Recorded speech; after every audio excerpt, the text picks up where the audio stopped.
the global energy system is going through a major turmoil, which I consider to be the first truly global energy crisis. And at the same time, our world is entering a period of a major geopolitical upheaval. We all see on a day-to-day basis the negative impacts of Russia's invasion of Ukraine on people, economies, energy markets, and in our World Energy Outlook, we try to look what kind of responses governments, businesses, people can give to this crisis. Our analysis, World Energy Outlook, looks as usual between now and 2050 the global energy system, but we focus in this report for the next few years until 2030 to look at the global energy and climate dynamics. My colleagues look at the entire energy system, all fuels, all technologies, energy technologies, the entire geography around the world. And there are many interesting findings, charts, numbers you will see in our report, which is freely available in our website. So in this report, there are, as I said, many findings, but there are two issues, two questions I ask my colleagues, Mrs. Kozi and Mr. Gould, to look into. The first question: is the current energy crisis going to slow down or to accelerate clean energy transitions? This is question number one. Question number two is: how can we secure resilient energy system in the future? What kind of energy system we have to build in the future, which is much more secure, much more resilient? What kind of measures we have to take? So these are the two questions we try to answer in this report.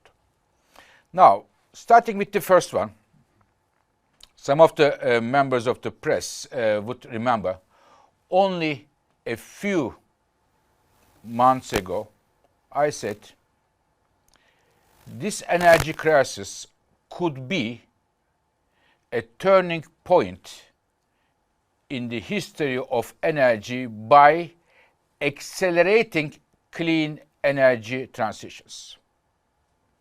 And now, looking at the results and the findings of the World Energy Outlook, I can confirm that the numbers here, the analysis here, do confirm that the government responses around the world given to this energy crisis promise to be that we are seeing a turning point in the history of energy, and this crisis indeed accelerate clean energy transitions. We look at the numbers. This is our job, the data. We are seeing unprecedented increase in different clean energy options. Solar PV, wind, batteries, heat pumps, nuclear power, energy efficiency in all of them. My colleagues will very soon going to give you the numbers. But dear colleagues, why I am optimistic is we look at the responses coming from governments to this crisis. Inflation Reduction Act from the United States, $400 billion on the table. In terms of tax incentives, subsidies, different support for clean energy technologies ranging from hydrogen to solar to carbon capture and storage to nuclear, electric cars and others. In Europe, we have Repower EU, again a major package putting on the table, accelerating the clean energy transitions. In Japan, we have green transformation of Japan, a major new plan. China, India, they have increased their renewable and clean energy targets and supported with real money there. So why governments are doing this? There are three reasons. Number one, energy security.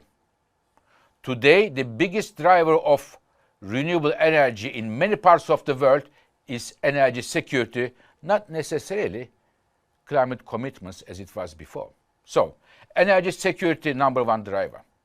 Number two, of course, climate commitments.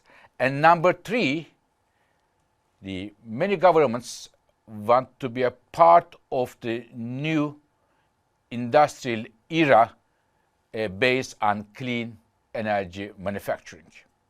So these three drivers, energy security, climate commitments, and industrial policy, when they come together, it's a very powerful combination, and it is the reason I am optimistic that we are going to see an acceleration of clean energy technologies.